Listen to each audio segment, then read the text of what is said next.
The five-star restaurant Lumiere shimmered. Golden chandeliers glowed brilliantly, reflecting Alara's icy diamond jewelry. The notoriously cold 32-year-old CEO, Alara Voss, entered with her 6-year-old son, Evan. Evan tightly clutched her expensive designer dress, whispering, "Mom, I'm scared of the crowd." Alara was heading to the VIP section when she abruptly stopped. She saw a single dad, wary but smiling, in a faded shirt expertly cutting pasta for his giggling 7-year-old daughter. Evan froze, utterly captivated. Alara frowned deeply. "Evan, stop staring at that humble table." But the boy whispered, "Mom, I want to sit next to them." Daniel Hayes, 36, was exhausted but happy. He was a single father juggling two demanding jobs, a delivery driver by day and a building maintenance man by night, all to provide for his 7-year-old daughter, Lily. Their life was frugal but rich in love.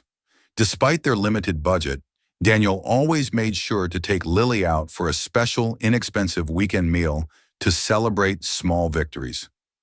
Today was especially important. Lily had brought home a perfect report card.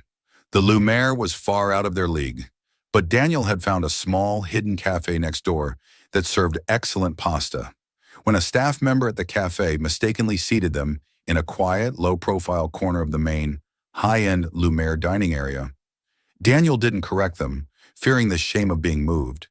He simply wanted Lily to enjoy the fancy lights for just one evening. Lily was a ray of sunshine, bright, curious, and remarkably friendly, always eager to strike up a conversation with anyone nearby. She was busy admiring the shimmering chandeliers, entirely unaware that the most powerful, photographed woman in the city was about to walk into her life. Alara Voss, meanwhile, had chosen this evening for a carefully orchestrated, soft media reintroduction to the public, a controlled moment of humanity to counteract her icy corporate image. She had planned to take the discreet VIP table, but Evan refused to budge. "Mom, I want to sit with that girl," Evan insisted, pulling her sleeve. "She looks so happy." Alara, a woman whose life revolved around logic and corporate strategy, was surprised by her son's raw, uncharacteristic display of emotion. He was usually as reserved as she was. She realized her own wealth had bought him silence, not joy. A nervous floor manager approached Alara, whispering urgently, "Madam, that family, they may not be suitable for your seating area. Perhaps the main dining room." Alara looked from her son's pleading eyes to the manager's condescending face. Her corporate edge returned, cold and decisive. "My son decides," she stated flatly. She walked straight to Daniel's small, inconspicuous corner table. Daniel looked up and nearly choked on his water. He found himself face to face with Alara Voss, the woman whose face graced every business magazine. Alara skipped the pleasantries. Her delivery was direct, almost startling. "My son wishes to join your table. May we?" Lily, delighted by the prospect of a new playmate, beamed. "Yes, you can sit right here, miss."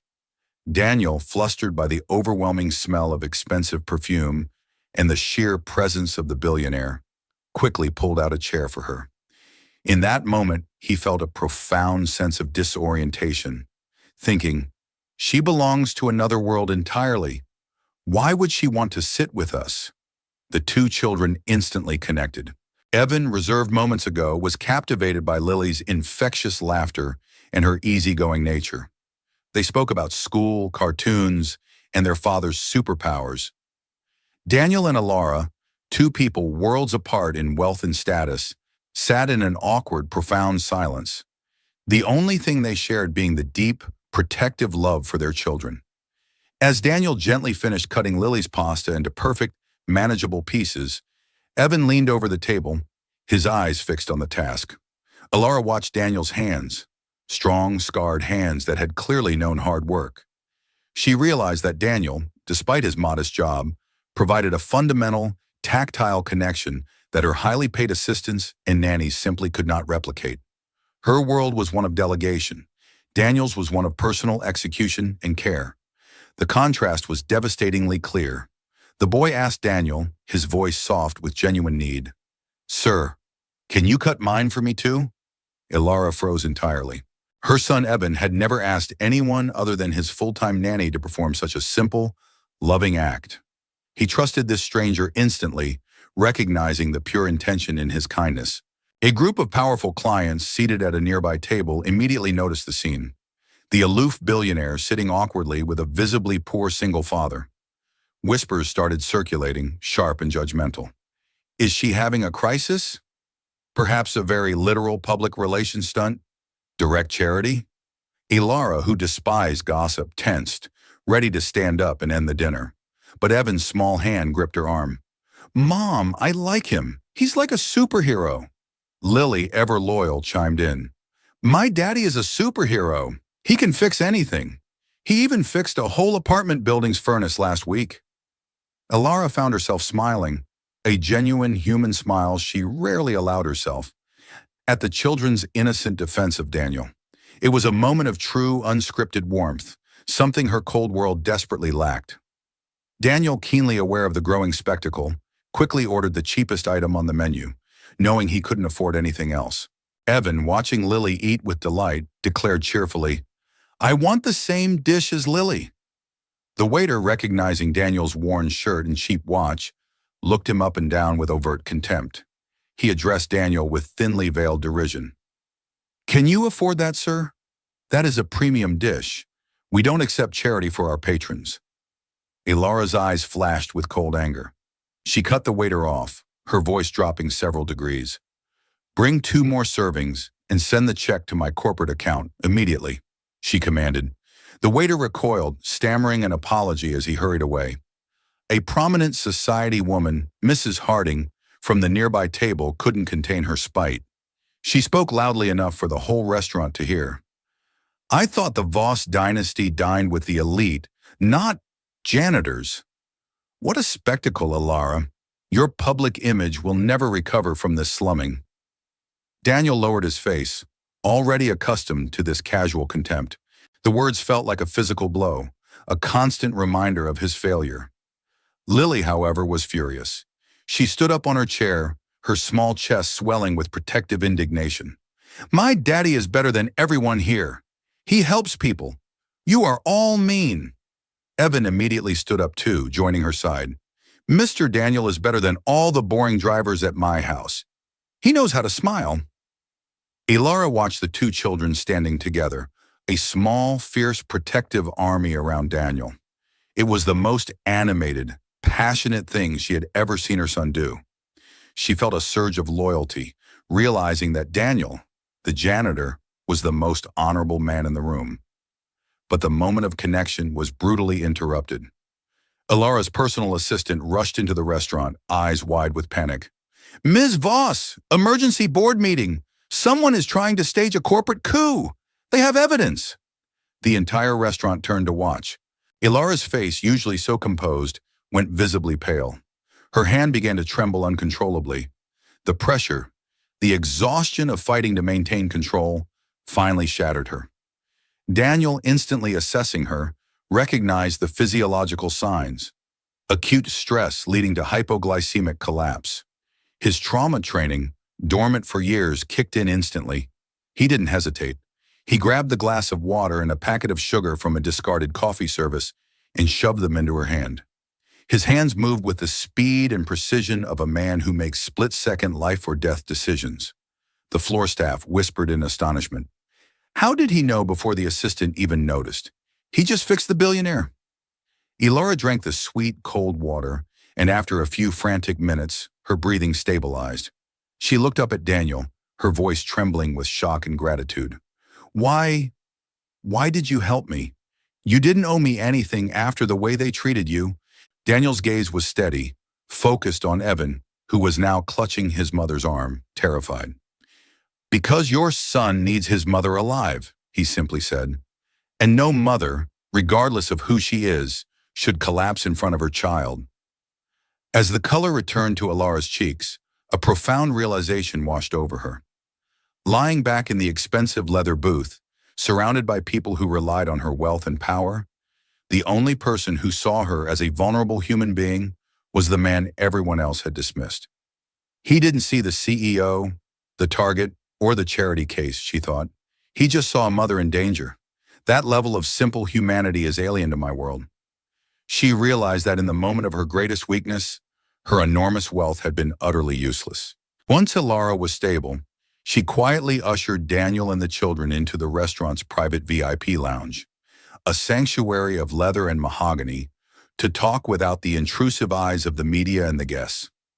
Evan and Lily were already engaged in a game of tag, their innocent laughter echoing softly through the opulent room. Ilara sat opposite Daniel, finally letting her guard down. She sighed, the sound heavy with the weight of her empire. They are trying to discredit me by spreading rumors that I am not mentally or physically fit to run the company. They need a medical crisis, and I just gave them one on camera. Daniel looked at his teacup. Which is why you experienced the acute stress response. It wasn't the food, it was the fear of losing control. You are running on empty, Miss Voss. Ilara looked up, surprised. You read that accurately. What is your background, Daniel? You speak like a therapist or a strategist. The way you acted was instinctual, professional. Pian. Daniel hesitated, avoiding her penetrating gaze. Then Evan ran in, pulling at his sleeve. Tell the story about the time you saved someone, Uncle Daniel. The one about the smoke. Ilara looked at Daniel, her curiosity piqued. Save someone? Daniel let out a long breath, deciding to share the truth he had kept hidden for years. I was an emergency trauma doctor in the military, he revealed, the confession painful. I specialized in combat field medicine and acute psychological triage. That's why I recognized your symptoms instantly. He paused, the true weight of his secret falling heavily on the room. But I left the field entirely after my wife died from a surgical error. I couldn't save her. I decided I didn't deserve to save anyone else. He explained further, his voice raspy with old pain. It wasn't just a regular mistake. I was deployed, consulting on a life-saving procedure miles away. Her doctor called me for advice mid-surgery. I gave the guidance thinking I was helping, but the procedure failed. I was saving other people, but I was unavailable to save the one person who mattered most, even by proxy. I felt like my dedication to my career, to being the best trauma doctor, had created a distance that killed her. So I stopped. I traded saving the world for securing Lily's single small world, where I could never be too far away. Ilara's eyes softened, recognizing the profound grief and guilt hidden behind his simple life. It was the first time she saw the man, not the maintenance worker, a man who had traded global contribution for quiet penance. Then the first twist arrived. Evan, who had been laughing moments before, suddenly stopped running. His face went alarmingly white, and he gripped his chest. Ilara panicked. Evan! Evan, what's wrong? Daniel, the trauma doctor, immediately resurfacing, grabbed the boy's wrist and checked his pulse. His heart rate is spiking. He is having an acute panic attack, triggered by seeing his primary caregiver collapse. Evan hyperventilated, tears streaming down his face. Mom, I'm scared you'll get hurt. I'm scared you'll disappear. All the nannies say you work too much and one day you won't come back. Ilara tried to hold him, but Evan recoiled slightly, clinging to her dress, his small body rigid with fear. Ilara realized she didn't know how to console him. I manage billions, but I can't calm my own son, she thought, her sense of failure absolute. Daniel, seeing Ilara's helplessness, took decisive action. He scooped the terrified boy into his arms, holding him close to his chest. It's okay. I'm right here. You are safe. Breathe with me.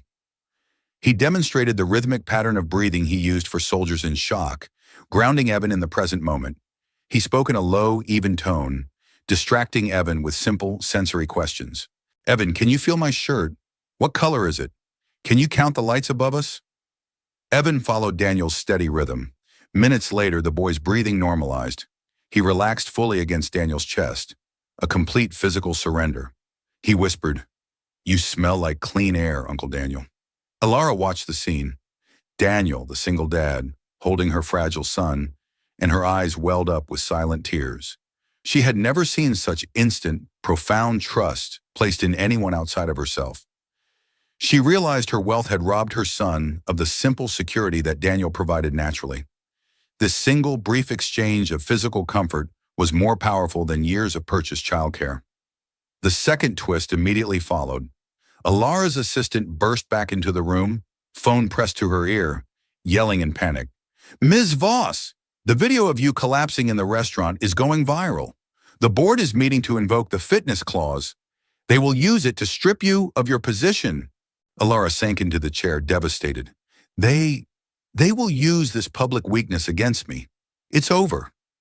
Daniel stood up, his voice decisive and firm, the voice of a man who makes critical decisions under fire. "You are not a cold CEO, Ms. Voss. You are a mother, and they are using your motherhood against you." Alara broke down, the tears finally flowing freely. "No one," she choked out, "no one has ever said that to me before. Everyone just sees the corporation." Daniel placed his hand on her shoulder. "Let me help you. You don't fight a coup with power, you fight it with truth." He quickly and methodically analyzed the situation. The timing of the board meeting, the assistant's sudden appearance, the immediate leak of the video. He saw the operation not as a business problem, but as a hostile, tactical maneuver. "The person running this coup needed more than just a boardroom vote," Daniel stated, pointing to the facts. "They needed public outrage to pressure the external shareholders. The swiftness of the viral video leak, combined with your assistant's exact panic timing, proves this was coordinated. The head of operations, Mr. Sterling, has always wanted your chair. He hired the assistant specifically to gather compromising evidence. That leak was intentional, designed to look accidental. He accurately identified the hidden player behind the corporate conspiracy, the reason for the attack, and the exact strategy needed to spin the media narrative. We don't deny the collapse, we reframe it. We call it what it is, a mother's exhaustion from fighting a hostile corporate takeover designed to damage her family's legacy.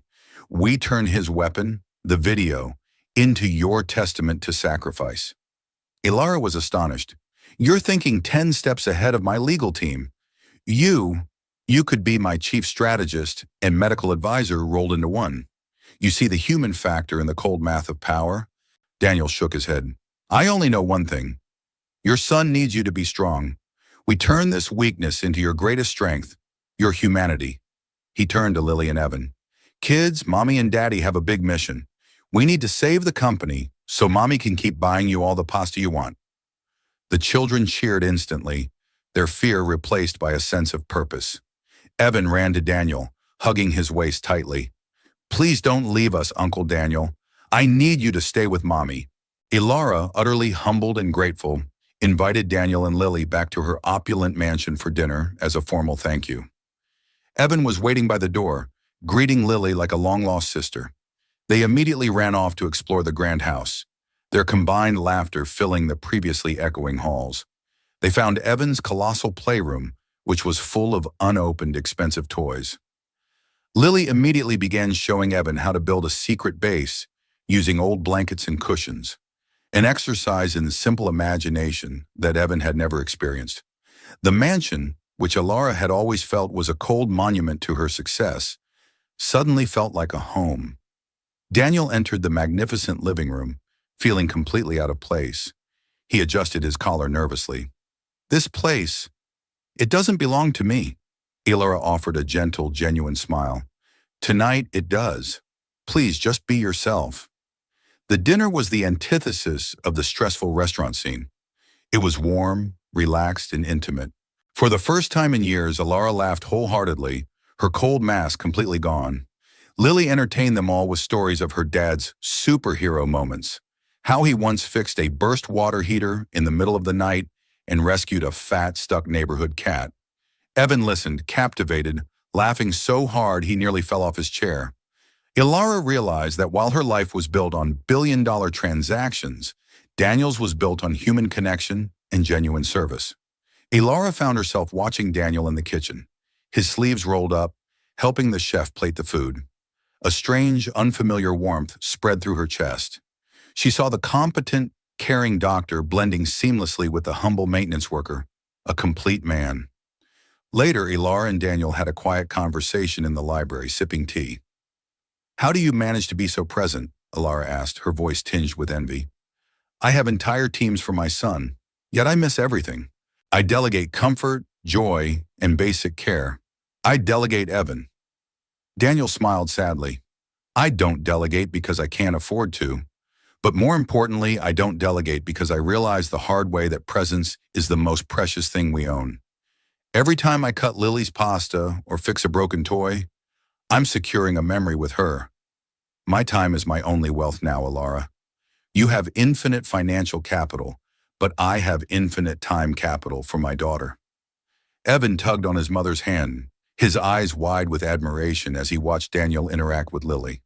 Mom, Uncle Daniel is just like a father to me. He makes things okay. Alara froze.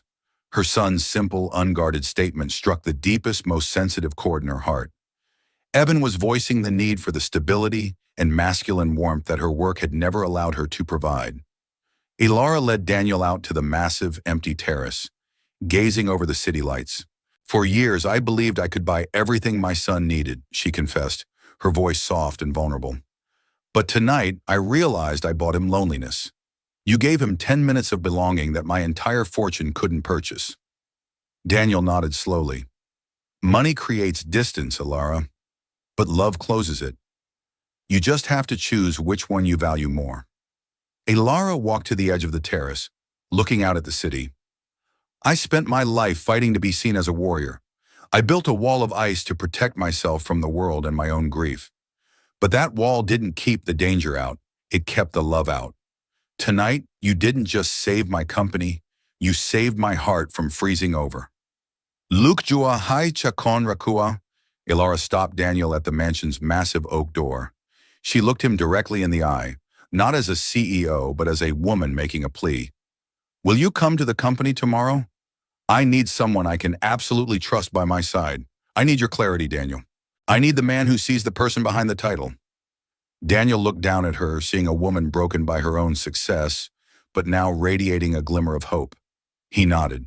For your son, I will be there. I promise to protect the woman he needs. The next morning, Daniel walked into the emergency shareholders meeting with Alara. Lily and Evan walked in front of them, their hands linked, a picture of innocent, united strength. This time, they were not hiding. They were Alara's foundation. The tension in the room was suffocating. The conspirator, Mr. Sterling, the head of operations, smirked, ready to present the viral video as proof of Alara's incompetence. Sterling, a man who believed power was exclusively earned through ruthless ambition, was confident of victory. Daniel stepped forward, calmly commandeering the presentation screen. He quickly and methodically broke down the viral video, using his observational and analytical skills, not just as a doctor, but as a former trauma strategist. He proved the video was deliberately filmed by a low-level assistant hired by the head of operations, and the leak was timed precisely to cause maximum damage. He presented medical evidence, showing Alara's collapse was stress-induced hypoglycemia, a temporary state, not an underlying condition. Then Daniel shifted his focus. He didn't just present the facts, he presented a philosophy. This is not a medical report, it is a character analysis, Daniel stated, his voice ringing with authority, looking directly at the shareholders. Mr. Sterling used Ms. Voss's moment of human weakness, her exhaustion, to attempt a hostile takeover. This company is built on strength, and Ms. Voss's greatest strength is not her cold logic, but the sheer effort she exerts for her family and her company. The head of operations sputtered in denial, turning bright red. This is outrageous slander. Who is this maintenance man? Daniel produced documented evidence, a digital trail of communications, that exposed the entire calculated attempt to strip Alara of her leadership, including Sterling's direct instructions to the assistant to film and leak. The shareholders were shocked. They immediately turned on the conspirator, condemning him for his betrayal and profusely apologizing to Alara. Sterling was escorted out of the meeting, his reputation and career instantly ruined. A major shareholder, Mrs. Harding, the woman from the restaurant, stood up addressing the room, her voice now respectful. Who is this man? His competence is stunning. Who found this evidence? Alara looked directly at Daniel, her eyes filled with gratitude and newfound affection. He is Daniel Hayes, and he is the only person who never turned his back on me. He is the man who saved my life and reminded me how to be a mother. And from today, he is my chief strategy and wellness officer. His job is to remind this entire corporation of the human factor we forgot. 3. The board, witnessing Daniel's quiet power, unimpeachable loyalty, and sheer analytical brilliance, immediately offered him a permanent position as the chief health and security advisor for the entire corporation. They understood they were getting a strategist and a doctor disguised as a maintenance worker. Daniel, finally finding his purpose again, looked at the contract. He firmly refused the standard terms. I will only accept if Lily and Evan are part of this arrangement. My work schedule must allow me to remain a fully present father. They are my priority, not a negotiation point. My presence here is a commitment to a better work-life balance for every parent in this company. Evan ran up and hugged Daniel's leg. Please stay forever, Uncle Daniel. We need you here. Ilara looked at Daniel, her defenses finally, permanently gone. I want you to stay too, Daniel. As my partner, in every sense of the word, we can build a life together that prioritizes our children's laughter over our corporate titles. Lily clasped Evan's hand, giggling happily. So, are we like brother and sister now? We can share a room in the big house. Daniel laughed, a genuine joyful sound, tears welling in his eyes. I think we just might be. It seems fate had a different plan for all four of us. He accepted the role, not to chase prestige, but to honor his commitment to presence and purpose. The final scene. Ilara took Daniel's hand, a silent promise exchanged between two people who found love and purpose where they least expected it. They were no longer the cold CEO and the struggling single dad. They were two parents, united. The two children ran ahead, their laughter carrying on the wind. The setting sun cast 4 long, intertwined shadows across the pavement. A new, unconventional family, created not by blood or wealth, but by a shared moment of vulnerability, earned respect, and unconditional love. If you believe stories like this deserve to be told, leave a comment and subscribe.